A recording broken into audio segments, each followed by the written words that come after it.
I'm Olivia. I've been married for just 6 months, so I'm still a newlywed. Juggling my nursing job and getting used to household chores has been a challenge. I met my husband Jackson at a cycling club. We enjoy bike rides together on weekends. Our relationship feels like an extension of our friendship. We do argue, but once we've said our piece, we quickly make up.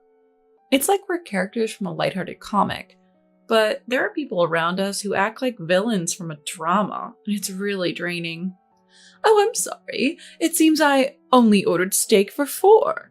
When we visited Jackson's parents' house for a weekend family dinner, my mother-in-law had a typical passive-aggressive surprise waiting. Such an oversight on my part.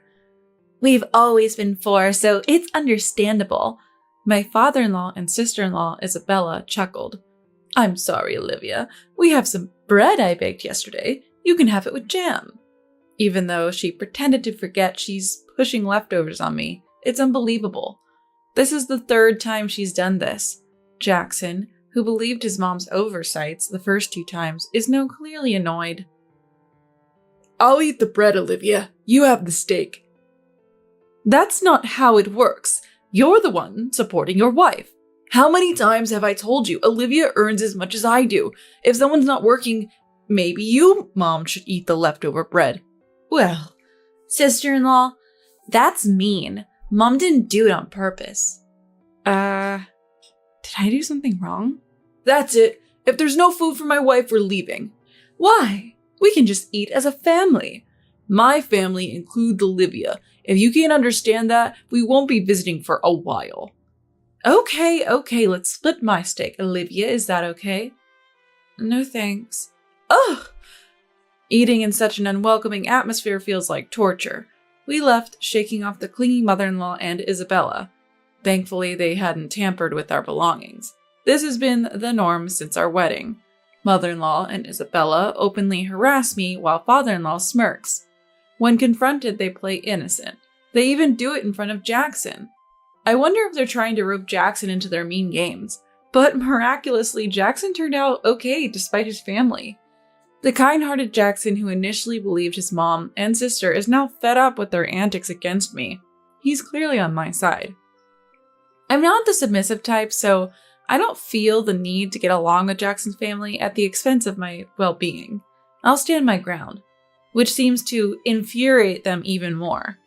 Interacting with them is just exhausting. After discussing with Jackson, we decided I wouldn't visit his parents' house for a while. But they had other plans. They can't resist tormenting a daughter-in-law they disapprove of. Hello, sister-in-law. Olivia, how have you been? A month after the steak incident, while Jackson was at work, mother-in-law and Isabella showed up at our place. Isabella, mother-in-law, what brings you here? Don't be so guarded. We're sorry we forgot to order your steak last time. We brought a cake as an apology. Would you like to share it with us? Really? There are 3 pieces. I checked, so don't worry. I really didn't want to, but after all, they're Jackson's family.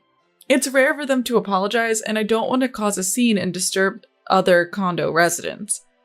Plus, I'm just off a night shift and I don't have the energy to argue.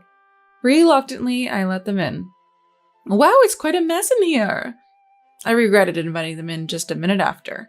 The second round of passive-aggressive comments towards me had already begun. We've been busy with work and didn't expect any guests. You should always keep it clean. Do you want to get Jackson sick? Exactly. Our house is always clean because Mom takes care of it. That's what a wife should do, right? Clean? Sure, whenever I visit my spouse's parents' house, it's spotless, almost unnaturally so. But their closet? Jam-packed to the point the door was half open. I wanted to point that out, but I just wanted them to leave, so I quickly served the cake. If you can't handle housework, why not quit your job?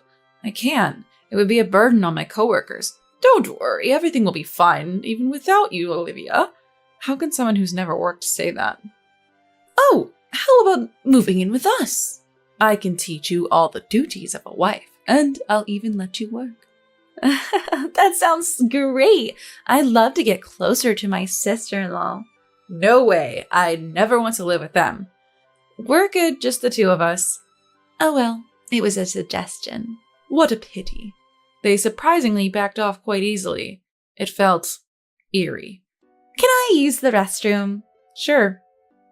Isabella went to the bathroom, leaving me alone with my mother-in-law.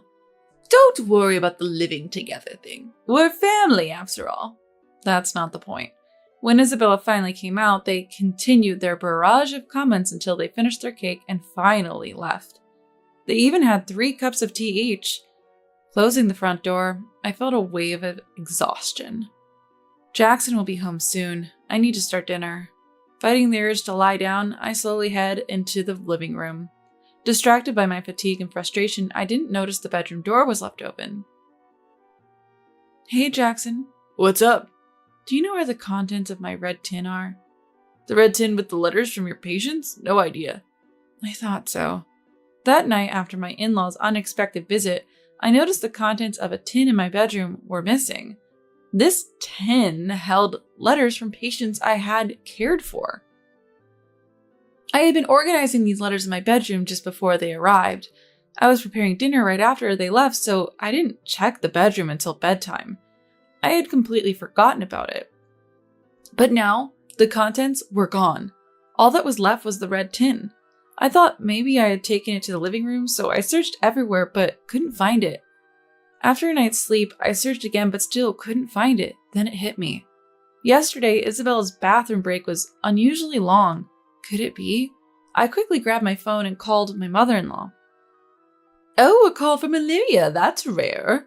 Even over the phone, I could tell she sounded oddly cheerful. I'm sorry, but I can't find a bundle of letters from my patients since yesterday. Do you know anything about it? Oh, you've lost something so important. How careless. I don't know, but I'll ask Isabella. After a while, Isabella came on the line. Sister-in-law, I'm sorry. I might have thrown it away. What? My worst fears were confirmed, and I felt sick. I tidied up your bedroom a bit when I went to the bathroom. I didn't ask you to. It was messy and it bothered me. That doesn't give you the right to go into my bedroom and throw away my things. I'm sorry, I get so engrossed when I start cleaning. People often tell me I'm naturally eccentric. What does that even mean? Olivia, Isabella didn't mean any harm. It's your fault for not keeping your room tidy in the first place. I can't believe. I think we should move in together. I can teach you how to clean properly. We're both a bit forgetful, so you must be worried, right? We can support each other. My mother-in-law laughed, and I could hear Isabella laughing in the background. There's no point talking to them. I need to look for the letters. Goodbye. I hung up, feeling defeated. I found it. Opening the bedroom trash can, I found the letters I was looking for, but they were crumpled up, having been forced into the small bin. I carefully spread out each letter, trying to smooth out the creases. I could still read the words, but they were now tainted. These letters were my motivation to continue as a nurse. Some were from people I'd never see again. I felt so sad and angry. I could tolerate their harassment towards me, but this was unforgivable. They trampled on people's feelings, and I could never forgive them. When Jackson heard what his sister had done, he looked devastated. Maybe we should move far away. But you have a stable job, and it would be hard to start over in another state. I like my current job, and I have patients I care for. I don't want to give up on everything because of them. But I appreciate Jackson's willingness to even give up his family for me, but we have a powerful ally on our side. I think I'll talk to Dad. Your dad? He's a great guy, but... Jackson looked a bit troubled. It might seem pathetic to rely on a parent, but we had no choice. I want to show them what naturally eccentric really means. After convincing Jackson, I called my dad. A few days later, without any notice, Jackson and I visited my in-laws. What's this sudden visit? Decided to move in? At the entrance, my mother-in-law greeted us with a smug smile. No way, Jackson retorted, clearly annoyed. Unable to comprehend his frustration, Isabella and father-in-law piled on with their self-centered remarks. Living together would make everyone happy, don't you think? We're making a generous offer here, and you two are just being stubborn. You see, a daughter-in-law should... A daughter-in-law should what? Huh? A deep voice suddenly interrupted, causing everyone to flinch. From behind us, my dad slowly emerged. It's been a while, hasn't it? Since Jackson and my daughter's wedding. Yes, it has. Father-in-law took a step back. My dad, with his bear-like stature and fox-like sharp gaze, was intimidating even to those who knew him. Mother-in-law whispered in my ear, tugging at my arm. Why is your dad here? Because you said I was a terrible daughter-in-law. I thought you might want to see the face of the man who raised me. Hey, lower your voice. It's fine. I'm not bothered by my loud voice. So I heard my daughter isn't up to your standards. Dad's piercing gaze settled on mother-in-law. Well, what exactly is she lacking? Her room is messy. From what I saw, it didn't seem that bad. You must have very high standards. Let me see for myself. Wait a minute. Ignoring her, Dad began inspecting the house. This was the reason for our unannounced visit. The clutter they usually hid in closets and spare rooms was now scattered everywhere, from the living room to the hallway. Even food wrappers and dust were left untouched. From a neutral standpoint, it seems my daughter keeps her place tidier than this. Dad tilted his head, puzzled. But you came unannounced. Oh? I heard you told my daughter she should always keep her place clean, even without plans. Your words don't match your actions. Well, if this is your standard of cleanliness, my daughter is just fine. No need for you two to live together. Deciding that was enough, Dad headed for the exit. Wait! Isabella tried to stop him. Despite being momentarily intimidated by his glare, she looked up pleadingly.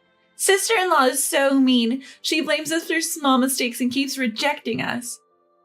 Oh, I heard. Like how you only ordered food for 4 during a meal, excluding her. Dad responded calmly. Did she think that Dad, who had a surprising ear to listen, would be able to do it? Hoping he'd be sympathetic, mother-in-law chimed in. Yes, I accidentally ordered for the 4 of us. Olivia seemed upset. I didn't mean any harm. That's unfortunate. Right? You should visit a neurologist immediately. What? Mother-in-law makes a stupid sound at Dad's sudden proposal. I suspect a brain disorder if you keep making such mistakes without any ill intentions. No, I know a good doctor. They're quite popular, so the earliest appointment is in a week. Is that okay? No, thank you. You shouldn't hesitate. It's not good for my daughter to blame an elderly person with a potential illness. Elderly? Seeing mother-in-law's shocked face, Dad turned to Isabella. You too. Huh? Dad also targets Isabella. You seem forgetful and cause trouble for others. Disposing of important documents in someone else's room might be a sign of an illness. I'll arrange for you both to be seen together. Don't worry. I'm fine. I'm perfectly healthy. You're around 40, right? It's a pity at such a young age. I'm 25. Oh, my apologies. I thought you were Jackson's older sister, not his younger one. Wow, Dad. Isabella, who never seems to care about fashion or grooming, always looks grumpy. Does seem, well, a lot older than she is.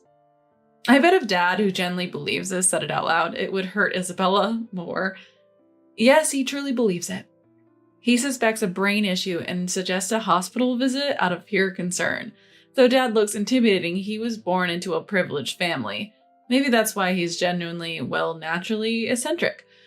If it weren't for Mom being so grounded, our family would have been in chaos. Don't worry, if your wife and daughter go to the hospital, they'll surely find out what's wrong.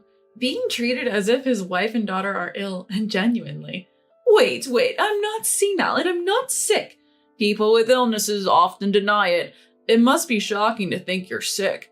That's not true.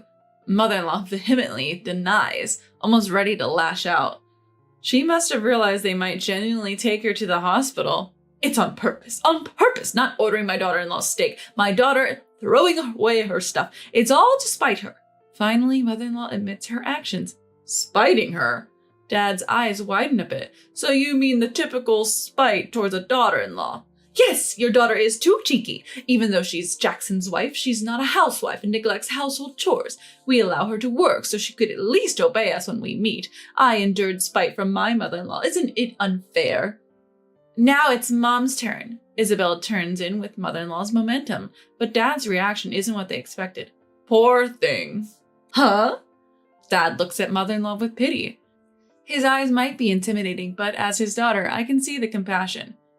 You've been treated horribly by father-in-law's mother all this time, haven't you? Didn't your husband protect you then? Well, it's not my daughter who's cruel, it's your husband. My sister was also mistreated by her mother-in-law, and her husband noticed and decided to separate from the mother-in-law. Mother-in-law gasps. When a couple marries, they should have their own household. A husband's duty is to protect his wife and children. Your husband abandoned that duty. Wait a minute! Father-in-law tries to interrupt Dad. Sorry for overstaying. Basically, a parent's role is to watch over their children's households. Oh, I'll make a hospital appointment just in case. We don't need a hospital, Isabella protests, almost screaming. But Dad isn't listening. Jackson, tell me your mom and sister's names later. Yes. Come on, Mom, say something. Mother-in-law, who was loud just moments ago, now looks pale. She probably realized who the real enemy is. The reason she could spite her daughter-in-law in front of Jackson was because she had real-life experience knowing her husband wouldn't side with the daughter-in-law. It's truly pitiful. Dad's right, she's a poor soul. Leaving behind a shouting Isabella and father-in-law and a contemplative mother-in-law, we leave the in-laws' house, probably because of the commotion at the entrance. The neighbors are watching from a distance, curious. Taking the opportunity, I explain the real situation of the spite towards the daughter-in-law, also mentioning the important letters that was thrown away. Receiving sympathy and encouragement, I express my gratitude. With some people listening intently, the story of the spite will probably spread quickly. Thanks, Dad. Yeah, with that level of chaos, you probably won't have to live with them. Good for you. Yes. Dad smiles, though it's a bit strained, but that's the best smile he can muster. Jackson, I'll give you the hospital's number. You should call, being family and all. You're really gonna call? Of course! What if something happened to your precious parents? Now that's what I call genuinely eccentric. He can't read the room, takes words at face value, but cares for everyone without bias. Fake eccentrics don't stand a chance against that. Later, Dad and Jackson actually took mother-in-law and Isabella to the hospital. Of course they were healthy, but Dad joked, "So it's just a bad personality then. Good to know." Apparently, Isabella gave him a death stare. Yet mother-in-law just went home without much reaction. And then, chaos started in the in-laws' house. Having realized who the real enemy was, mother-in-law heavily blamed father-in-law for his past actions, and father-in-law, without any remorse or apologies, made things worse, pushing their relationship to the brink of divorce. In the midst of this, Isabella and father-in-law, feeling abandoned by mother-in-law, stormed our house. Olivia, it's because of your dad stirring things up that Mom and Dad are on the verge of divorce. We were doing fine until you guys interfered. I looked at the two of them, fuming with a cool expression. So, sacrificing the daughter-in-law was the secret to a happy family? Rose. What did you say? Father-in-law, quick to anger, raised his fist. But we had a guest today. Oh, isn't that Jackson's dad? It's my dad. Are you here to spite the daughter-in-law again? Is it that fun? Does it release a lot of dopamine? Isabella, if you keep this up, you'll get more wrinkles and look even older. Shut up. See, getting angry isn't good. Dad looked down at Isabella with genuine concern, and being oblivious to how this might hurt her pride is so typical of my dad. Oh, I know someone hosting an anger management workshop. Interested? I suggested, and Dad's face lit up. Oh, that sounds great. Let's book it right away. Enough is enough. Isabella, on the verge of tears, yelled as she dragged father-in-law away. I doubt they'll ever storm our house again. Dad just happened to be here today, bringing back souvenirs from his trip with Mom. I felt bad for dragging him into this. Why are you so obsessed with spiting the daughter-in-law? There are so many fun things in the world. Dad genuinely wondered. They just think differently from you, Dad. I see. Are you okay, Olivia? If you're worried, you can always move in with us. I'll pass on that offer. I knew it was a genuine offer out of concern, but living with my well-meaning but eccentric dad might be too much for Jackson. Sometimes distance helps maintain a good relationship. It's okay. Jackson's on my side. That's reassuring. We'll work hard together so you won't have to worry, Dad. Jackson and I are solid, because unlike mother-in-law and her family, we've a bond that they lack.